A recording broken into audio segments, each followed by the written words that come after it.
Hi to all.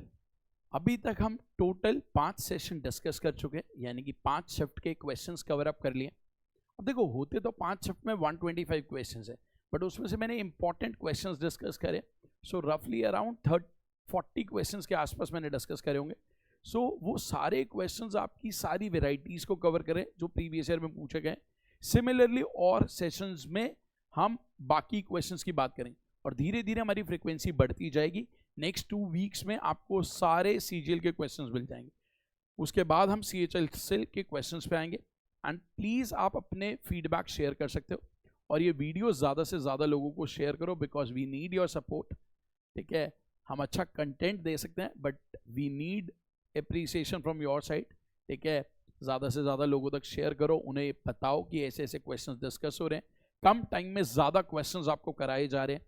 सो आपके time का best possible use हो रहा है ओनली फॉर दो student who are serious for the preparation. वो एंटरटेनमेंट के लिए नहीं आए हैं, वो पढ़ने के लिए आए हैं और ज़्यादा से ज़्यादा चीज़ें सीखने के लिए आए हैं कम टाइम।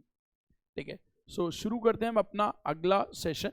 बट अगेन मैं आपको बोलूँगा, क्योंकि ये रिकॉर्डेड वीडियो है, सो क्वेश्चन जब आपके सामने आए आप वीडियो को पॉज करो, क्वेश्चन खुद ट्राई करो and then look for the solution. So शुरू करते हैं हम अपने सेशन को। If the length of the common external tangent to the two circles is 9 and that of common internal tangent is 5, then the product of the radii of the two circles is। अब आपको पता होगा जो common external tangent होती है उसका formula क्या होता है। कॉमन एक्सटर्नल टैंजेंट का फॉर्मूला क्या होता है। कॉमन एक्सटर्नल टैंजेंट का फॉर्मूला होता है दोनों सर्कल्स के सेंटर्स के बीच का डिस्टेंस उसका स्क्वायर माइनस आर का होल स्क्वायर, जिसकी वैल्यू आपको दी हुई है 9। और इंटरनल टैंजेंट जिसको हम ट्रांसवर्स कॉमन टैंजेंट भी बोलते हैं, उसका जो फॉर्मूला होता है ओ डैश का whole square minus R plus R का होल स्क्वायर, जो कि किसके बराबर है 5। सो दो इक्वेशंस हैं आपके पास और दो वेरिएबल्स। यहाँ से आपको प्रोडक्ट ऑफ रेडिया निकालना, यानी कि त्रिज्याओं का गुणनफल निकालना। सो अगर मैं पहली इक्वेशन का स्क्वायर करूँ, दूसरी इक्वेशन का स्क्वायर करूँ और उनको सब्ट्रैक्ट कर दूँ, तो क्या होगा। जब आप इसका स्क्वायर करके ओ डैश का whole square minus O dash का होल स्क्वायर कैंसिल हो, ये माइनस में ये माइनस में, तो ये माइनस हो गया प्लस बन जाएगा। सो बन जाएगा आर प्लस आर का होल स्क्वायर माइनस आर का whole square which is equal to 9 square minus 5 square.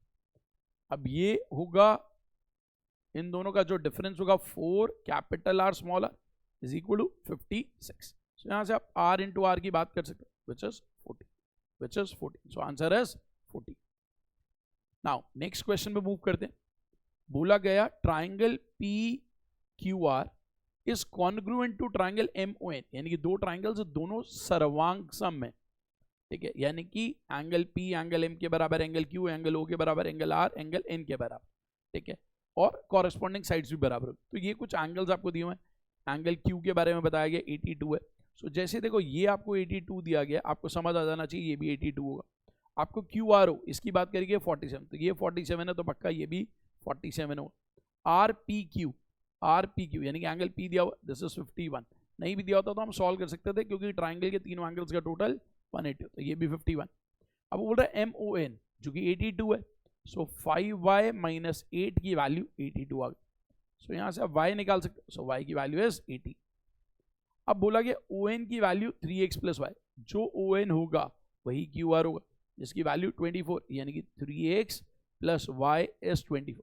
Y की वैल्यू आपके पास 18 है, पुट कर दोगे तो वहाँ से x आ जाएगा 2, x भी आ गया y भी आ गया। पूछा था x plus Y, so x plus Y is 20। कितना आसान क्वेश्चन। सो सिंपल सी बात ध्यान रखनी है, जब दो त्रिभुज कॉन्ग्रुएंट होते हैं, सर्वांग सम होते हैं, तो उनके कॉरेस्पॉन्डिंग एंगल्स बराबर होते हैं और कॉरेस्पॉन्डिंग साइड्स भी बराबर होते हैं। अगले क्वेश्चन पे मूव करते हैं। The average of squares of first 45 natural numbers. अब देखो 45 नेचुरल नंबर्स का सम अगर पूछा जाता तो आपको पता है फॉर्मूला होता है 1 स्क्वायर प्लस 2 स्क्वायर करते करते n स्क्वायर का एक फॉर्मूला होता है n into n plus 1 into 2n plus 1 by 6। ये तो सम का फॉर्मूला, हमसे एवरेज पूछी जा रही है। तो अगर हमसे एवरेज पूछी जा रही है तो देखो पहले तो सम निकालने के लिए n की जगह 45 रखा। सो 45 इंटू 46 इंटू 91 बाई 6। अब क्योंकि आपको एवरेज निकालनी है तो 45 से डिवाइड करो। सो ये 45 से कैंसिल हो गया। अब मेरे को ये सॉल्व करना है। मेरे को पता है 2 के टेबल में दिस इज 3, 2 के टेबल में दिस इज 20। अभी कैसे सॉल्व करेंगे, what is the best way? लिखा 23, ब्रैकेट में बचा 91/3, 91/3 को लिख सकते हो 90 विच इज 30, 91/3 में 90/3 क्या हो जाएगा 30 plus 1/3, so 23 into 30 is 690 plus 23/3 which is 7.67, सो ये आंसर आ गया 697.67। सो यहाँ पर देखो फॉर्मूला पता होना एक चीज है, कैसे सिंप्लीफाई कर रहे हैं वो दूसरी चीज, that is also very important. चलो आगे बढ़ते हैं। A rectangular piece of paper is 50 centimeter long and 22 centimeter wide। एक रेक्टेंगुलर पेपर है, मान लो ये एक रेक्टेंगुलर पेपर है। अब आपको बोला गया है ये जो रेक्टेंगुलर पेपर है इसकी जो लेंथ है वो 50 है और जो ब्रेड्थ है वो 22। एक सिलेंडर बनाया गया bye rolling the paper along its breadth, उसको यहाँ रोल करा गया। अब आपको समझना ये है कि जब आपने उसे इस जगह पर रोल करा, सो जब आपने ये रोल करा तो एक्चुअली में ये बनेगा 2πr, ये बनेगा 2πr, ठीक है, क्योंकि आपने ऐसे रोल कर, और ये बन जाएगा आपका हाइट। सो 2πr की वैल्यू आपको दी गई है, 2πr की वैल्यू आपको दी गई है 22, और जो हाइट है वो है 50। अब पूछा गया जा रहा वॉल्यूम बताओ। अब देखो अगर मैं यहां से देखूं तो r की वैल्यू तो आ गई 7/2, और वॉल्यूम क्या होती है सिलेंडर की, पाई r स्क्वायर इंटू h, यही तो वॉल्यूम होती है। ये 7 से 7 कैंसिल, 2 से ये कैंसिल करा 11, 2 से ये कैंसिल करा 25। अब ये 11 इंटू 7 77, 77 इंटू 25। अब ये सॉल्व करना बहुत आसान है। एक तो है सिंपल मल्टीप्लीकेशन, क्योंकि जब भी आप किसी नंबर को 25 से मल्टीप्लाई करते हो बहुत आसान होता है, क्योंकि देखो 76 4 का मल्टीपल है, तो 76 इंटू 25 तो बहुत आसान है, होगा 1900 प्लस 25, सो 1925। अदरवाइज आप ऑप्शंस की भी मदद ले सकते थे, क्योंकि आपको पता है आंसर 11 का मल्टीपल होगा, 11 का मल्टीपल, 11 का डिविजिबिलिटी रूल यूज करो। ये 11 के टेबल का नहीं है, ये 11 के टेबल का नहीं, ये 11 के टेबल का नहीं, सो एक ही ऑप्शन है जो 11 के table, so that is answer. But बहुत सारे बच्चों को मैंने देखा वो सिर्फ 11 का यूज करते हैं, मल्टीप्लीकेशन नहीं कर पाते। आपको मल्टीप्लीकेशन की भी हैबिट होनी चाहिए, सो ये भी आपको फास्ट करना आना चाहिए। चलो नेक्स्ट क्वेश्चन में मूव करते हैं। Simple interest on a certain सम, किसी राशि पर साधारण ब्याज इज 1/5 ऑफ द सम। कह रहे सिंपल इंटरेस्ट आपको दिया गया है कितना, 1/5 of the sum, 1/5 of principal, and the interest rate percent per annum is 5 times the number of years. जो रेट ऑफ इंटरेस्ट है वो 5 टाइम्स है टाइम का। अगर कह रहा है रेट 3% बढ़ जाए तो इस वैल्यू पर 6 साल का सिंपल इंटरेस्ट कितना होगा। अब इसको कैसे करेंगे, सबसे पहले तो आप ये देखो, अगर सिंपल इंटरेस्ट 1/5 है प्रिंसिपल, तो आप ऐसे लिख सकते थे 1/5p is equal to p into R, जो भी r है, ठीक है, सपोज r की जगह भी मैंने 5t लिख, इंटू टाइम अपॉन 100, यही तो होगा। p से p कैंसिल, ये यहाँ से कैंसिल 20, ये यहाँ से कैंसिल 4, सो t की वैल्यू आई 2। जब t की वैल्यू 2 है तो r की वैल्यू कितनी हो गई 10, क्योंकि r जो था 5t था, r अगर 10 है, अब उसने कहा r 3% से बढ़ गया, यानी कि r कितना हो गया 13%, सो r हो गया 13%, 13% एक साल का, बात हो रही है 6 साल की, यानी कि 78%। अब आपको इस नंबर का 78% निकालना, सो 78% ऑफ 5600, ये आपको सॉल्व करना, ठीक है, 78% ऑफ 5600। अब देखो एक तरीका होता है आप इसको सॉल्व करो, ये आपको आना चाहिए, आप ऑप्शन से भले ही कर लो, बट आपको ये आना बहुत जरूरी है। क्यों जरूरी है, क्योंकि ये आपके कॉन्सेप्ट को और अच्छा करेगा और आपको हेल्प करेगा जब आप ऑप्शंस की मदद नहीं भी ले पा रहे हो। अब देखो कैसे करना चाहिए भाई, अगर मेरे को 5600 का कोई 80% बोले तो बहुत आसान है, क्योंकि 10% 560 है, तो 80% इंटू 8 हो जाएगा, सो दैट इज 4480 माइनस 2%, 1% की वैल्यू 56, तो 2% की 112, सो this is what 4368, answer is D option. आप चाहो तो आप ऑप्शंस की मदद से भी ट्राई कर सकते थे, बट ये आपको आना चाहिए। See the next question. हम पहले भी नो सॉल्यूशन की बात कर चुके हैं, सो बोला गया दो लाइंस हैं, 2x plus 7ky minus 8 equal to 0, और दूसरी लाइन है x plus y minus 9 equal to 0। अब इसका no solution, so a1 upon a2 is equal to b1 upon b2, ये इक्वल है। अब k की वैल्यू पूछे तो यहीं से सॉल्व हो जाएगी, so value of k is 2/7। So this is very easy question, very easy question. चलो नेक्स्ट क्वेश्चन पे आते हैं। In an election between Sunita and Mamta, दो लोग हैं सुनीता और ममता, उनके बीच में इलेक्शन हो रहा है। 85% of the voters cast their vote, 85% लोगों ने वोट डाला, लेकिन 2% मत अवैध घोषित करे गए। यानी कि वोट कितने लोगों ने डाला? 85%, 2% मत अवैध घोषित करे गए। यदि सुनीता को 64,974 वोट मिले, जो वैध मतों का 78%, तो नामांकित मतदाताओं की कुल संख्या ज्ञात कीजिए। मान लो नामांकित लोग X थे, नामांकित लोग X थे, तो टोटल कितने लोगों ने वोट डाला? 85%। तो मैंने यहाँ 85%, ये वो लोग हैं जिन्होंने वोट डाला। अब इसमें से 2% अवैध घोषित, तो वैध कितने? 98%। सुनीता को वैध मतों का भी 78% मिला, क्योंकि किसके बराबर? 64,974। अब आपको ये सॉल्व करना, 5 के टेबल में दिस इज 17, दिस इज 20, 2 के टेबल में दिस इज 49, दिस इज 50, 2 के टेबल में दिस इज 39, दिस इज 50। ये कुछ आपके पास आ गया। अब देखो ये आंसर बना गया 64974 multiply by 50 multiply by 50 multiply by 20 upon में 39 इंटू 49 इंटू 70। अब मुझे एक बात समझनी है, कि ये जो जीरोज हैं ये किसी से कैंसिल नहीं होंगे, क्योंकि नीचे ना तो 2 के टेबल का नंबर है ना 5 का, यानी कि 3 जीरोज तो क्वेश्चन में आएंगी, ये कंफर्म है। 3 जीरोज तो क्वेश्चन में आएंगी, ठीक है, 3 जीरोज तो क्वेश्चन में आएंगी।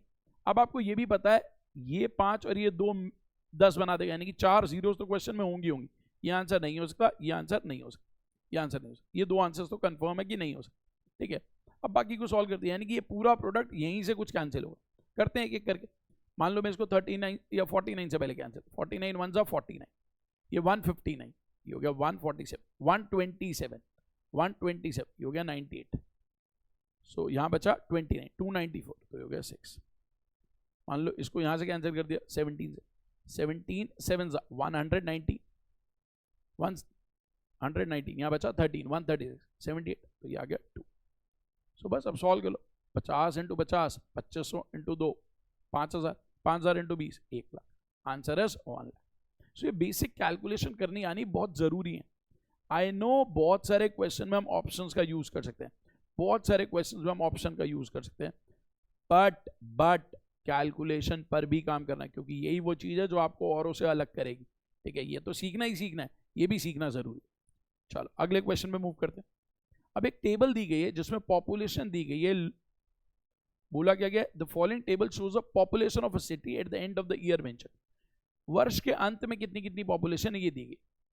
किसमें हाईएस्ट रेट है with respect to previous year के कंपैरिजन में किसमें सबसे ज्यादा इंक्रीज हुआ? 2019 में देखते हैं पहले। 2019 यहां से यहां कितना बढ़ रहा है, इन दोनों का डिफरेंस लेना पड़ेगा। सो यार 6.2 बढ़ रहा है किसके रिस्पेक्ट में? 128.4, ये तो हो गया 2019 का, ठीक है। 2018 देखते, 2018 में यहां से यहां कितना बढ़ा, इसमें से इसको माइनस करना पड़ेगा, सो आएगा 15.6 बढ़ रहा है इसके रिस्पेक्ट में, 112.8 के रिस्पेक्ट। 2015 में यहां से यहां कितना बढ़ रहा है, इसमें से इसको माइनस करो, 11.2 इसके रिस्पेक्ट में, 72.6 के रिस्पेक्ट। और 2016 में कितना बढ़ रहा है, इसमें से इसको माइनस करना पड़ेगा, 16.8 इसके रिस्पेक्ट में, 83.8। अब जब मुझे बताना है कि किसमें सबसे ज्यादा परसेंटेज चेंज है, देखो ये ऑलमोस्ट 20 से भी ज्यादा है, तो 5% का। बेसिकली इन दोनों नंबर्स की जो रेश होगी, जिसमें जैसे ये देखो मैं क्या कह रहा हूं, 6 और 120 अगर होता तो 1/20, ये तो 1/20 से भी बड़ा है, यानी कि 5% से भी छोटा है, 5% से भी छोटा है। ये अप्रोक्सीमेटली 1/7 के आसपास आ रहा है, ये भी 1/6 पॉइंट कुछ आ रहा हो, ये 1/5 पॉइंट कुछ आ रहा है, तो सबसे बड़ा नंबर यही। ये आपको हेल्प करता है, रफ आइडिया देखो, ऑलमोस्ट 5, 1/5 से भी कम है, यानी कि 20% से बड़ा है। तो answer is D option.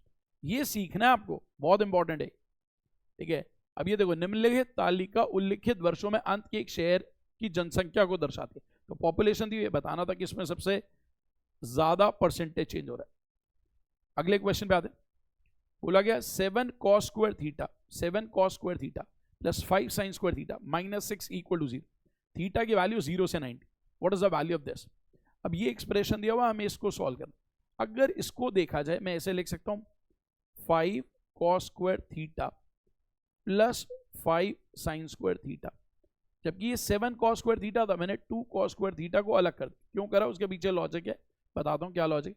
-6 equal to 0, आपको पता है ये तो 5 कॉमन लेके sin square theta plus cos square theta 1 बनेगा, और ये -6, सो 5 - 6 इज -1, उधर जाएगा +1, सो cos स्क्वायर थीटा की वैल्यू आ गई 1/2, यानी कि यहाँ से cos थीटा की वैल्यू आ गई 1/√2।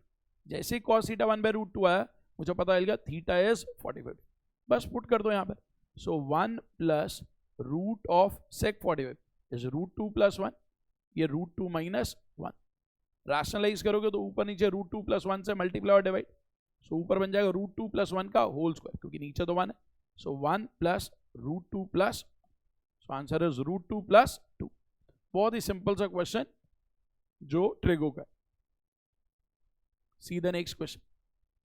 What is the central angle? What is the central angle of a sector of a circle whose area and perimeter are? एक आपको बोला गया सेक्टर है, मान लो ये सर्कल, उसका एक सेक्टर है, उसका हमें सेंट्रल एंगल बताना है, ये थीटा बताना। हमें ये बताया गया कि एरिया ऑफ सेक्टर कितना है 209, और हमें ये बताया गया कि जो उसका पेरीमीटर कैसे निकलता है, ये आर, ये length of the arc l. So perimeter आपको दिया गया 60, बोला गया radius is a non negative integer, radius is a non negative integer round up to 1 decimal place. ठीक, अब हम अगर इसकी बात करें, रेडियस नॉन नेगेटिव इंटीजर है, ठीक है, हमें जो एंगल बताना है वो 1 डेसिमल प्लेस पे होता है। अब देखो एरिया ऑफ सेक्टर क्या होता है, एरिया ऑफ सेक्टर होता है half into length of the arc into radius which is 209, सो यहां से लेंथ इंटू रेडियस आ जाएगा 418। अब देखो क्योंकि उसने बोला कि रेडियस जो है नॉन नेगेटिव इंटीजर है, तो जब भी आपको ऐसा बोलना फैक्टराइज करने की कोशिश करो, इसको लिख सकते हैं 2 × 11 × 19, ये फास्ट होना चाहिए। पेरीमीटर आपको बता था L + 2R which is what 63। अब एक तो तरीका, दो इक्वेशन है, दो वेरिएबल आप सॉल्व कर सकते हो।